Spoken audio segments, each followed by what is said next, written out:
Tim, the Wiz had Dwight Howard and Austin Rivers in the offseason. Do you like these moves by Ernie Grunfeld? Yeah, I mean, the Wizards are just weird, right? Like, they unquestionably got better on paper, right? Dwight is better than Marcin Gortat, and Austin Rivers is a quality, rotation guard who can play for a team. But no one likes Dwight, and Austin, is a guy who, for various reasons, has, kind of got a negative connotation from fans in particular. So it's not exactly an inspiring offseason from the outside looking in, right? People are like, oh, man, I got to root for Dwight now. Like, I've had fans of the Wizards actually tell me that. And I get their frustration, but, I think from their standpoint, I do think they got better. And I know people were wondering, like, why did they pay the tax MLE for Dwight? But they were never going to sign a 15th guy anyway. So if the difference between, having Dwight or not was paying the tax MLE, to me, it's just a sign that Ted Leonsis was willing. And, I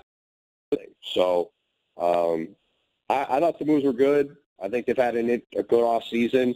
But, to me, the overriding question for all of that is, John Wall actively campaigned to get Dwight Howard to come to D.C. Well, John Wall just was ready to murder Marcin Gortat, and Dwight Howard does all the same kind of stuff that Marcin did that he didn't like.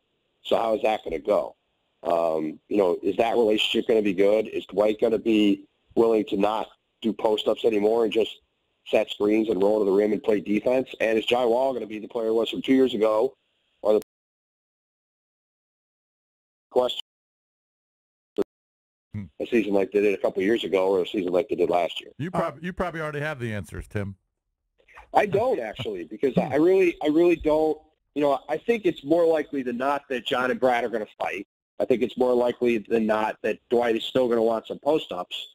But to me, the number one question is, what version of John do they get? Do they get the one from 2 years ago, who I voted fifth for MVP and was a excellent player and, kind of nearly pushed them to the conference finals? Or do they get the one from last year, who was banged up and injured, and when he wasn't playing, he was kind of feuding with people, and when he was playing, he was working off of injuries.